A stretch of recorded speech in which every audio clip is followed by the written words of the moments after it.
Hi, hello, hope everybody's doing okay. These are the ingredients for the remedy I'm going to make for my family today. Okay, so we have ginger, fresh ginger root, 2 inches. It will be around 1 spoonful, and I have 1 spoon of black seeds, that's kalonji seeds, and I have somewhere between 4 to 6 tablespoons of honey, and just like that, going to mix up all those ingredients, and we'll be ready. Okay, these black seeds, don't break them, don't chew them.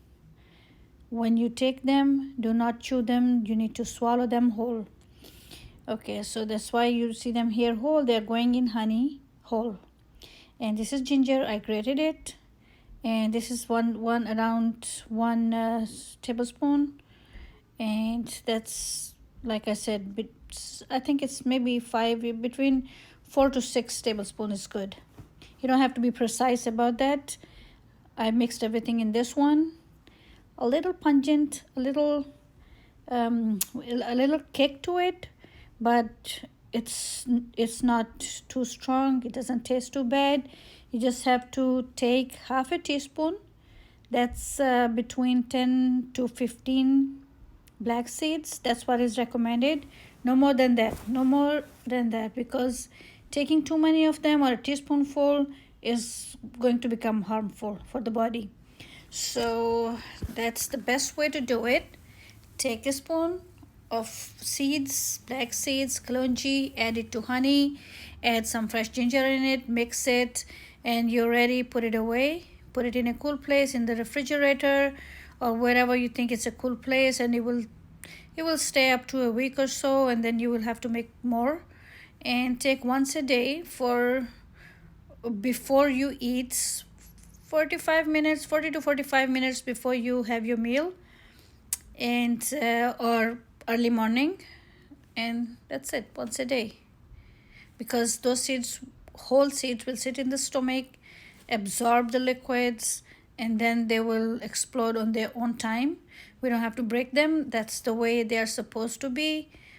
So that's it. See, when I take half a teaspoon, I see between 10 to 15 black seeds in there, kalonji seeds in there, and that's the perfect amount. Recommended by a lot of hakeems, herbal doctors. I listened to them, and I came to this conclusion. Do not take kalonji with milk. Do not chew the seeds, and do not take too many. Do not exceed 10 to 15. And that's about it. Pretty simple. Yesterday I was making the masks here for the family. Today I'm making the remedy. I'm holding back a little bit from other recipes because those things needed to be done. Since I'm making them for my family, I decided to share them with you guys. Hopefully, if you make it and you like it, it's very beneficial. There's no side effects of those things. All those 3 ingredients are good any given time. So just don't take too much ginger, too much black seeds, too much honey. No, just half a teaspoon. Alrighty guys, this is how to use it, and that's what not to do. I'll see you guys later. Thank you.